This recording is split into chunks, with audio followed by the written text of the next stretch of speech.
on what are the best free ways to find high demand, low competition niches and keywords.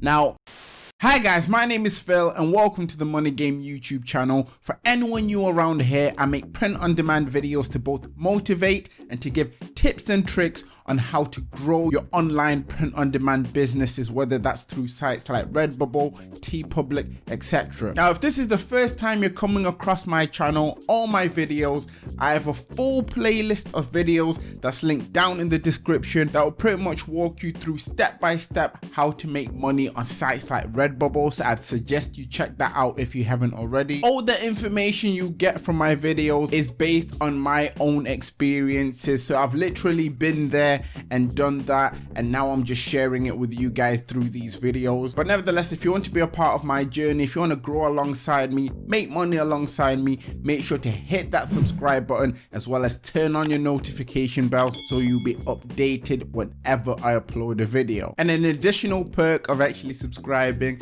is the fact that you then join the TMG community. We're one of the fastest growing communities in the print on demand game. I have people in the comments as well as on my Facebook group getting sales pretty much every day, with people getting their first sales, people getting consistent sales. And finally, I know I've spoke a lot already. For anyone that's new, I have a free print on demand starter guide linked down in the description. That's packed with all the information I used to get me my first few sales when I started on print on demand. There's also a paid guide for anyone that's looking to maximize their sales and pretty much fast track themselves to print on demand success. The information in that paid guide is what I'm currently using today to keep up my consistent sales and to also find niches with a very high chance of selling. Getting into today's video, I have a Q&A for you guys. Now, over on the Facebook group, which if you want to join, links are in the description, I went ahead and asked people to drop me some questions about Redbubble. Getting straight into this, the first question we have is from Sarah, and she says, I never know what colors to pick for my designs.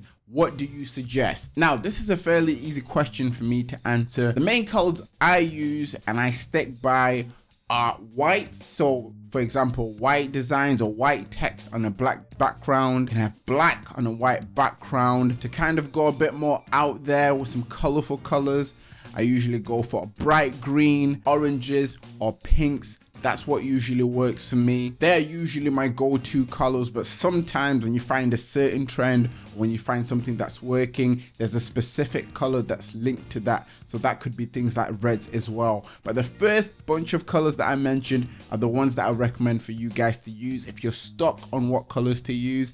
And I hope that answers your question, Sarah. Next question is by Lean, and she's pretty much saying, I'm a photographer and I only use photos as designs. Is that why I don't make any sales? I feel like people are only interested in text and illustrations. Well, that's not true. If you guys haven't already seen my interview with Alexandra, she's a YouTuber as well as a Redbubble shop owner that has had a lot of success with photos. She too is a photographer that likes to take pictures of just nice sceneries. On her shop, she has pictures of things like waves, different outdoor sceneries. If you want to know more of her story and you want to hear a little bit more about her, I did an interview with her, like I mentioned, that will be linked down in the description. But she is a prime example that you don't need to make illustrations or text designs to be successful on Redbubble. In the current times, it may be a little bit harder to actually get out there as a photographer, but if you can somehow go out there and take pictures that are linked to trends or ongoing events, that should definitely be able to get you on Redbubble's radar and potentially actually boost up your sales. Take inspiration from Alexandra. She's also a photographer. She has made thousands with the photos that she's posted on Redbubble, and I honestly believe if one person can do it, anyone else can do it as well. It might not be easy at first, but if you stay consistent and, like I say, if you look at ongoing events and you try implement them in your work, that should actually then get the ball rolling for you. The next question we have is by Hermant. I hope I said that correctly. Hermant says, benefits of having more than one shop on different print on demand platforms. Now, the main benefit is that if your designs are on various sites, you're actually expanding the chances of them getting seen, the chances of them getting bought, and the chances of you actually increasing the amount you make from those designs. Other benefits may be if you have one design, for example, and you put it across various sites. On other sites, it might actually start to sell, whereas on certain sites, it might not sell. So making sure that you're actually using as many sites as you possibly can, like I said with the first point, just increases the chances of you getting sales. I always say the more print on demand sites you use, the better. It's just another way of increasing your revenue streams. Next question is by Rika, and Rika is saying, I have different collections in my store, quotes, photos, patterns, flowers, etc. Should they all be in the same niche, or can I put each collection in a separate niche, is what I think they're trying to say there. Now, each collection can be in a separate niche. It shouldn't affect things too much for you. Having separate niches on a shop that's not yet getting sales actually helps, as if you have someone that's new coming to your shop, and let's say they might have had one specific design that has brought them in, having collections that show separate niches will give that person an idea of the other things you design in case there's something else there that they like. And on the same lines, if someone is finding your shop because of one design, having different niche collections may make it easier for them to find a collection that's linked to the things that they're interested in. So it also helps out in that way. So if you're not yet getting consistent sales, or you're struggling to get sales, collections of different niches will definitely help out. So that is the option that I would go with, and the option that I would recommend for you. Next, we have Sumya. I hope I got the pronunciation correct there. And Sumya is saying, what are the best free ways to find high demand, low competition niches and keywords?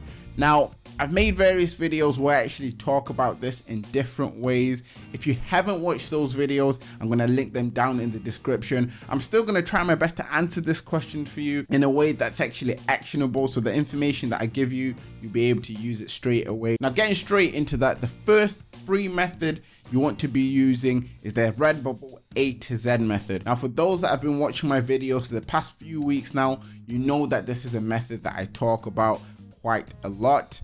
All you need to do in the search tab on Redbubble is put a letter, and you see a lot of suggestions. 3 suggestions usually have a little arrow on them. Those suggestions are what's trending. So you literally want to go from A to Z, finding those things, and that is a free way to actually find niches that are selling. It can be a bit time consuming if you're trying to find niches with low competition, but at the end of the day, it is a free method. It does work, and from experience, I can actually say that putting that time is worth it. Another method that's free is using the redbubble.w site. I mentioned this in a lot of different videos. It's also linked in the free starter guide as well, and you can literally go on that, search through the pages and look for low ranked niches. Once again, it can be a bit time consuming going through all the pages, but from experience I can tell you that it's definitely worth it, as myself in the past I have actually found some of my best selling design ideas from that. We've got Hemant back with another question, and Hemant is saying, if I find 30 relevant tags for a design on Redbubble, should I use 30 or stick to 15 to 20? Now, this is a great question, as a lot of people ask me about tags. And yeah, getting straight into it, with Redbubble, they don't like anything that seems spammy. This is something that I've learned from my own experience. Now, I've had designs that I've put a lot of tags on. Some of them have had success, but for the most part, they don't. However, the designs that I've seen the most success on are the designs with fewer tags. Now, I usually say 15 to 20 tags. So I've now got over 1,000 designs on Redbubble. I can easily say my designs with fewer tags are the ones that perform better. Redbubble needs tags to be more specific and not too spammy. So even if you find 30 tags, I would always recommend for you to find a way to fit the main information from those 30 tags within 15 to 20 tags.